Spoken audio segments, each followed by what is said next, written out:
你的意识在遵守6条铁律，你1条都不知道。上一期我带你看了一眼成唯识论的8识运作，8套程序同时开机，合谋制造了你以为理所当然的世界。但今天我要告诉你一件更让人不安的事，那8套程序不是在自由运行的，他们在遵守规则，非常精密的规则，精密到如果你是个工程师，你读完之后会觉得这不像宗教文献，这更像一份系统架构文档。Hello， 大家好，我是王立杰。今天我们继续拆成唯识论。上一期讲的是8识怎么协作，这一期我要带你看4样东西，它们是这部论最核心的精密零件，分别是种子的6条铁律、认知的4层结构、你面对的3种现实，以及卡住你的2个障碍，一个一个来。先说种子6义。上期提过，阿赖耶识是一个巨大的种子仓库，你的每一个念头、情绪、行为都会在仓库里存下种子，种子在合适的条件下发芽，变成你的下一个念头、情绪、行为。这个循环叫种子生现行，现行熏种子。之前我用过一个类比，种子就像大语言模型的参数，但今天我们要把这个类比拉到更精密的层面。问题来了，什么东西才有资格叫种子？玄奘在成唯识论里给了6条定义，缺一条都不算。第1条，刹那灭，种子必须是每一刹那都在生灭的，它不是一颗固定的球待在仓库里等你取，它是一个不断刷新的状态值。你可以把它想象成显示器上的一个像素，它看起来不动，但实际上每秒刷新了60次。如果它真的不动了，那叫坏点。静止的东西不能产生变化，所以种子必须是动态的。第2条，果具有，种子和它产生的结果必须同时存在。这什么意思？它不是说你种了一颗苹果种子，3年后结了苹果。他说的是，在种子发挥作用的那一刹那，种子本身和它产生的效果是同时在场的。因和果不是先后排队的关系，是共存关系。打个比方，灯芯和光不是一个先一个后，灯芯燃烧的瞬间，光已经在了。第3条，恒随转，种子必须不间断的延续下去，从无始以来到你解脱之前，它一直在流转，刹那刹那在灭，但灭了马上生，生了马上灭，前后相续，没有一刻中断。有观众问过，人死了之后，种子去哪儿了？这条就是答案。种子不存在去哪儿了的问题，因为它根本没有断过，它跟着阿赖耶识的相续流一直在转，身体只是它暂时寄居的硬件，硬件换了，软件流没断。第4条，性决定，种子的性质是确定的，善种子生善果，恶种子生恶果，无记种子生无记果，它不会突变。这条告诉你一件事，命运不是随机的，也不是有个神在操控，而是种子的性质已经决定了结果的大致方向。你今天遇到什么样的人，进入什么样的局面，不是运气，是你仓库里那颗种子的属性已经写好了大纲。第5条，待种源，种子不能单独发芽，它必须等到所有条件齐备。一颗种子可能在仓库里存了很久，但外在条件没到，它就不会萌发。这意味着什么？命运不是注定的，虽然种子决定了方向，但条件决定了时机。你可以通过改变条件来延缓甚至阻止某些种子发芽。修行从这个角度看，就是在主动管理发芽条件，不是消灭种子，是不给它合适的土壤。第6条，引自果，种子只能引发自己那一类的结果。物质类的种子产生物质现象，心理类的种子产生心理现象，跨赛道的种子不存在。这听起来像常识，但在混乱的因果叙事里，很多人把不同类别的东西混为一谈，以为心态好了，物质条件就自动变好。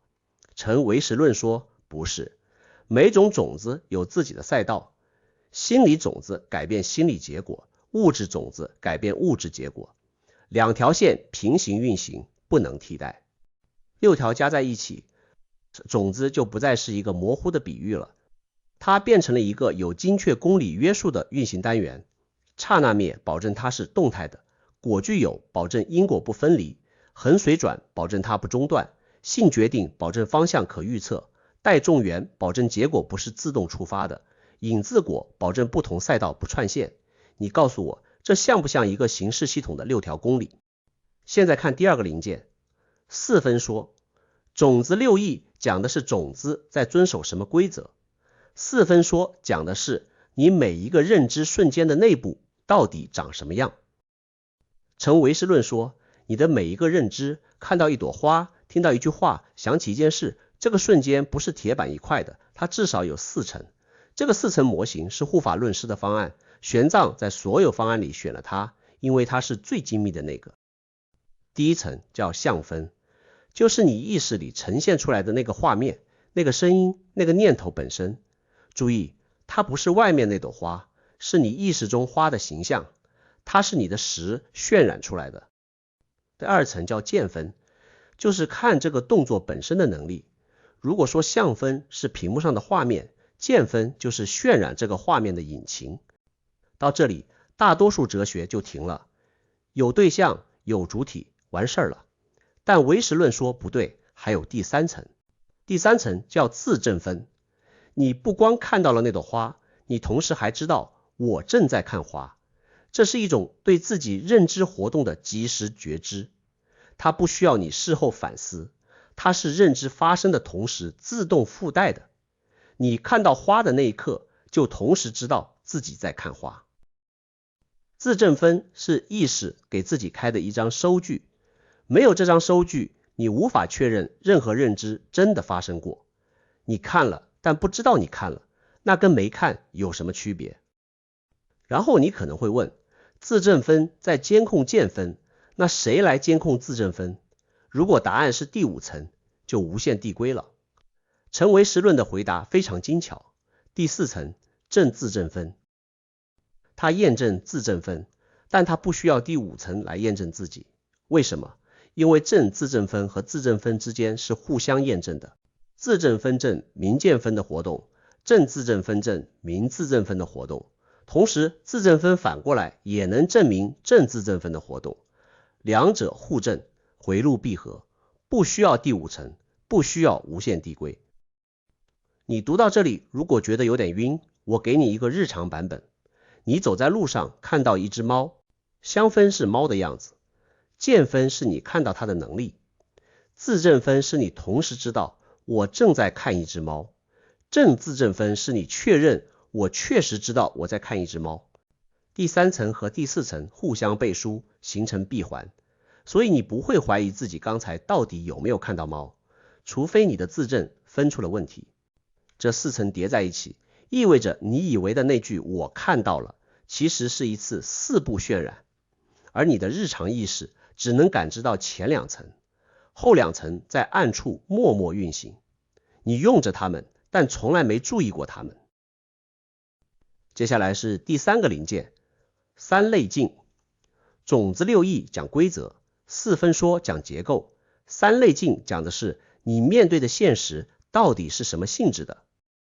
这个分类来自玄奘口述给弟子窥基的一首偈，窥基在注疏里把它展开了，它代表了唯识学对你所面对的一切最精准的归类。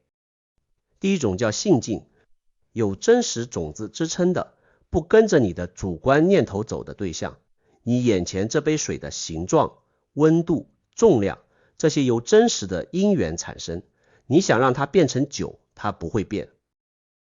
前50直接接触到的对象，以及第80直接呈现的对象，基本都是性境，它是现实中最接近真实的那层。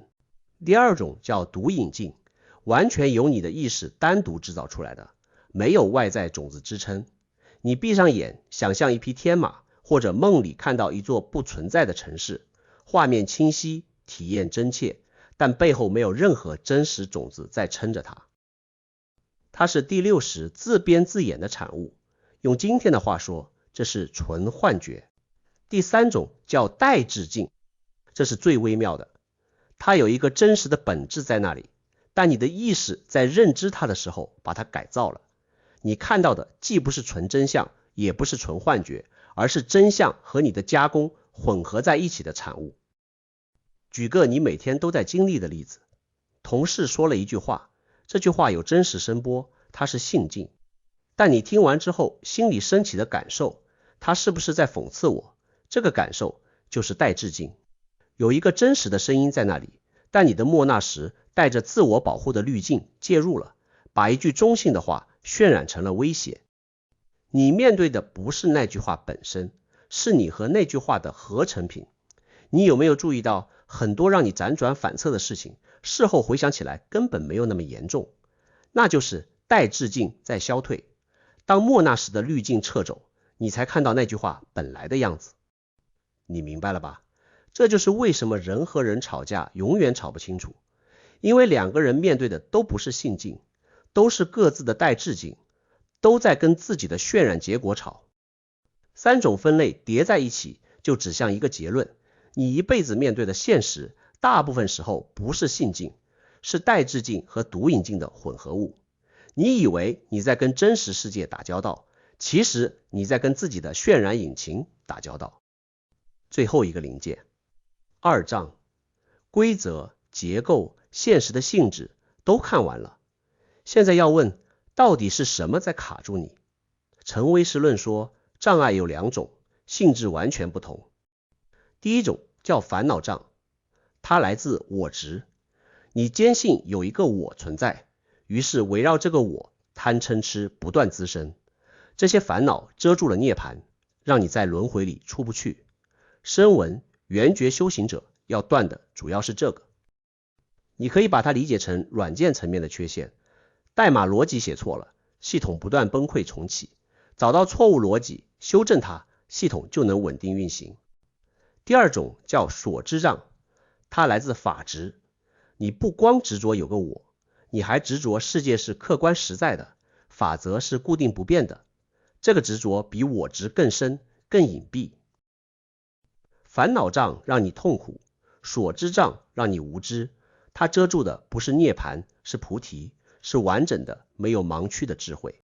打个比方，一个人断了烦恼障，他不再被情绪绑架了，他心态平和，不贪不嗔，看起来活得很通透，但他可能依然在用一套固化的认知框架理解世界。他不苦了，但他对实相的理解有天花板，他修好了软件，但他不知道硬件架构本身就有局限，某些真相他看不到，不是因为他不够努力，是因为他的系统架构不支持那种分辨率。菩萨道要断的是两个障，不光修复代码，还要升级整个架构。这也是为什么大乘和小乘的修行终点不同。阿罗汉断了烦恼障就算毕业了，但在大乘看来，那只是半乘。这就是为什么陈唯识论说修行有两条战线，一条对治烦恼，一条对治无知。很多人只走第一条，能做到不苦，已经很了不起了。但如果你想真正清醒过来，不是那种我想开了的清醒，是看见事物本来面目的那种清醒，你得拆第二条。而第二条比第一条难得多，因为它不是情绪问题，是认知结构的问题。你拿什么工具去改造你正在用的那套工具，这本身就是一个哥德尔式的困境。好，今天这四个零件，种子六义、四分说、三类境、二障，就是陈唯识论最核心的精密组件。上一期我们看到的是8个识在协作，今天我们看到的是他们协作时遵守的规则，每一次认知的分层结构，你面对的3种不同性质的现实，以及堵住你的2类障碍。下一期我们要进入陈唯识论最让人期待的部分，转识成智。8个识不是终点，智慧才是终点。那些识要怎么转化成智慧？陈唯识论给出了5个阶段的路径，那才是整部论最终指向的事情。你觉得你现在更多被烦恼障卡着，还是被所知障卡着？或者你怎么确定你不是在用一种更精致的所知障来以为自己已经突破了烦恼障？我是王立杰，我们下期见。